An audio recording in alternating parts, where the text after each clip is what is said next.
Dinosaur का अंडा part 7। मुर्गी के कुकड़कू से तभी सुबह होती है। रामेश्वर और डायनोसर दोनों ही उठ जाते हैं।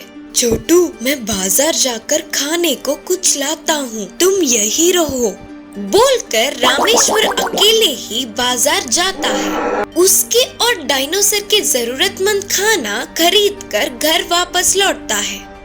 दोनों ही स्वादिष्ट भोजन को खुशी से खाते हैं। फिर हमेशा की तरह रामेश्वर लकड़ियाँ काटने के लिए कुल्हाड़ी लेकर जंगल निकलने के लिए तैयार होता है। तभी छोटू डायनोसर मैं भी आऊंगा करके जिद करने लगता है। नहीं नहीं, जिद नहीं करते, बोलते हुए रामेश्वर ने जोर से कहा। अब कुछ न कर पाते हुए डायनोसर चुप रह जाता है। रामेश्वर छोटू को सावधानियां बोलकर जंगल को निकल पड़ता है। रामेश्वर को घर से अकेले ही निकलते हुए देखकर भीमेश चौंक जाता है। ऐसे घर पे ही बैठा रहा तो छोटू डायनोसर का काम खत्म कैसे करूँगा और कब करूँगा करके बोलते हुए तेजी से सोचने लगा। रामेश्वर के जाते ही भीमेश भागते हुए उसके घर जाता है। किसी के आने के आहट से डायनोसर हमला करने के लिए उठ जाता है। अरे छोटू, मैं तुम्हारा पड़ोसी वाला अंकल, बोलकर भीमेश चिल्लाता है। डायनोसर के शांत होने के बाद तुम्हें ना एक बात बोलने आया था। तुम्हारा मालिक यही मेरा दोस्त। जंगल में जाना अच्छी बात नहीं है, क्योंकि तुम्हारे ऊपर हमला करने वाला भाग जरूर वहाँ रुककर अपना बदला पूरा करेगा। यह बात भीमेश को कैसे पता चली, सोचकर डायनोसर चौंक जाती है। जंगल में जो हुआ वो मुझे सब कुछ पता है, क्योंकि जो भविष्य में होता है वो मुझे पहले ही दिख जाता है। रामेश्वर कष्ट में पड़ जाएगा, जाओ बचा लो उसे, बोलते हुए जल्दबाजी करता है। उसे कुछ भी समझ नहीं आ रहा था। क्या हुआ, अकेले कैसे जाना है सोच रहे हो क्या? चलो मैं भी तुम्हारे साथ चलूंगा। भीमेश के जल्दी करने पर डायनोसर उसके साथ जाने लगता है। सब कुछ उसके योजना के प्रकार ही होता देख भीमेश बहुत खुश होता है। ऐसे आगे रामेश्वर और पीछे डायनोसर के साथ भीमेश।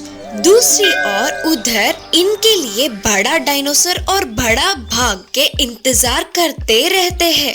थोड़ी दूर चलते ही रामेश्वर को प्यास लगने लगती है। वह रुककर आसपास देखता है।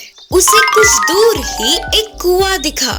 पहले तो प्यास बुझाना है, बोलकर भागते हुए कुएं के पास जाकर पानी निकालकर पीता है। तभी डायनोसर को लेकर जा रहे भीमेश रामेश्वर को बिना देखे ही रास्ते पे निकल पड़ता है। पानी पीने के बाद धीरे से चल पड़ता है रामेश्वर। अभी इससे डायनोसर को लेकर भीमेश आगे और उसके पीछे ही रामेश्वर। थोड़ी दूर ही बड़ा डायनोसर और बड़ा भाग। ऐसे इसके बाद क्या होगा यह आगे की कहानी में देखेंगे। डायनोसर का अंडा पार्ट 6। रामेश्वर और डायनोसर दोनों का घर लौटना भीमेश ने देखा। अरे, जंगल में ही छोटू का काम तमाम हो जाएगा करके सोचा तो ये तो फिर से लौटा पड़ा। मैं कुछ भी सोचूं या करूं वो हो ही नहीं रहा है करके अपने आप को कोसता हुआ सब कुछ ध्यान से देख रहा था। जंगल में बड़े भाग से लड़कर डायनोसर को छोटे मोटे घाव हुए। उन्हें भीमेश ध्यान से देख रहा था। मैंने जो सोचा था भले ही वह नहीं हुआ हो, लेकिन वहाँ कुछ तो हुआ है। पूछने पर तो ये नहीं बोलेगा करके सोचा।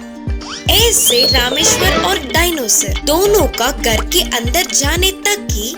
फिर बाद में धीमे से खिड़की के पास जाकर देख रहा था। तब रामेश्वर दवा लेकर डायनोसर के घावों पर लगाते हुए, छोटू, मैंने तुझसे कहा था कि तू जंगल में न आए, लेकिन तूने मेरी बात नहीं मानी। देख अब क्या हुआ उधर। भले ही तू उधर का ही है, लेकिन उधर के लोगों को तू अभी नहीं जानता। अगर मेरा आना थोड़ी सी भी देर हो जाता तो वह बड़ा बाघ तुम्हें मार देता। ऐसे उसकी बातें सुनते सुनते डायनासोर सो गया। पहले तो तूने मेरी बातों को नहीं सुना और अब मेरी बातों को बिना सुने ही सो गया। देखेंगे। फिर से रामेश्वर भी सो गया। यह सब कुछ शुक्र सुनने वाला भीमेश बड़े बाघ के हाथों से बच के निकलने वाला डायनासोर किसी न किसी दिन जंगल में इसका काम तो खत्म होना ही है सोचते हुए चिढ़ाकर हंसने लगा। जंगल में एक बड़ा डायनासोर गुस्से से आग बबूला हो रही थी और अपने अंडे को हर जगह ढूंढती रही। साथ ही साथ रास्ते में दिखा हुआ हर एक जानवर को एक एक लात मारती हुई जा रही थी। यह बात जानकर बड़ा बाघ भागते हुए डायनासोर के पास पहुंचा।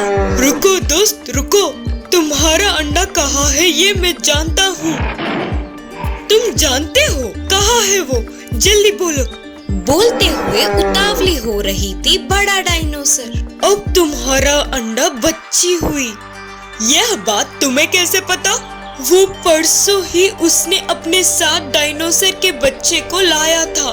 एक इंसान के साथ डायनासोर का बच्चा कैसे हो सकता है करके मुझे शक हुआ।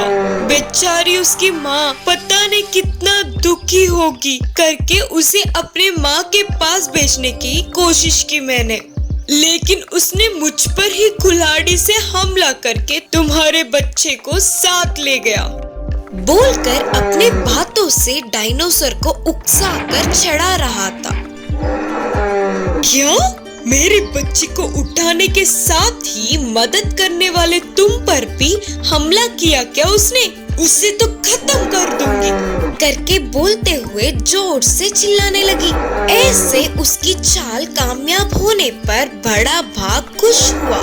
फिर बड़ा डायनासोर और बड़ा बाघ दोनों ही रामेश्वर के लकड़ियां काटने वाले जगह पर आकर उसकी राह देखने लगे। रामेश्वर डायनासोर के पसंद के आहार लाता है और वो उन्हें खा लेती है। फिर रामेश्वर ने कहा, छोटू हमें पैसे मिलने से ही खाना मिलेगा और पैसे कमाने हो तो मेहनत करनी होगी, इसीलिए मैं जंगल जाकर लकड़ियां काट के ले आऊंगा। क्या मैं जंगल ना जाऊं? ऐसे कैसे चलेगा? मेरे जंगल गए हुए भी बहुत दिन हो गए। अच्छा मैं अब समझा, तू भी मेरे साथ जंगल आएगा ना? नहीं नहीं, उधर तुम्हारे लिए खतरा हो सकता है, तू घर पर ही रह। बोलते हुए उसे समझाने का प्रयास किया। रामेश्वर के कितना भी बोलने पर डायनासोर ने नहीं सुना। इससे उसे छोटू को अपने साथ ले जाना पड़ा। रामेश्वर और डायनासोर दोनों मिलके जंगल जाना भीमेश ने देख लिया। आहा, रामेश्वर तो उस डायनासोर को साथ लेके जंगल जा रहा है। मेरे इतने प्लान करने पर भी ना होने वाला अब भगवान इस प्रकार पूरा करेगा। जंगल के जानवर तो इसे नहीं जानते, इससे सारे क्रूर जानवर मिलके एक साथ इस पर हमला तो करेंगे ही। फिर तो इस छोटू का चैप्टर क्लोज करके बोलते हुए भीमेश हंस पड़ा। रामेश्वर और डायनासोर जंगल पहुँचे और रामेश्वर ने डायनासोर से कहा, अरे छोटू, तुझे पता है तू मुझे यही मिला था, तेरा कोई तो यहाँ होगा करके आसपास पूरे जगह में मैं देखा, लेकिन कोई भी नहीं दिखा, इससे तुझे मेरे साथ ले जाना पड़ा। तो वो डायनासोर बहुत ही खुश होकर उछल पड़ा। ठीक है, फिर मैं इधर ही पेड़ों से लकड़ियां काट के इकट्ठा कर लूंगा, लेकिन तू बस दूर ना जा, इधर ही पास पास घूम ले करके बोलकर वह अपना काम करने में लग गया। डायनासोर उधर ही खेल रहा था। कुछ देर बाद उसे प्यास लगने से दूर से दिखने वाली नदी के पास गया। लकड़ियां काट रहे रामेश्वर ने उस पर ध्यान नहीं दिया और नदी के पास जाकर पानी पीने वाले डायनासोर को शेर ने देख लिया और उसके मुंह में पानी आ गए। पानी पी के जाने वाले डायनासोर पर अचानक हमला कर दिया। अचानक के इस घटने से वह डायनासोर पहले डर गई, लेकिन फिर बाद में उसने शेर से लड़ाई की। कुछ देर बाद रामेश्वर को छोटू के ना दिखने पर उसके आसपास के पूरे जगह में ढूंढा। फिर से शेर से लड़ रहे डायनासोर को दूर से देखा। अब देखने से कोई फायदा नहीं करके रामेश्वर अपने पास के हल से शेर को मारा। इससे शेर चिल्लाता हुआ उधर से भाग गया। उसके बाद रामेश्वर डायनासोर को अपने पास लेके सब ठीक है करके चैन की सांस ली।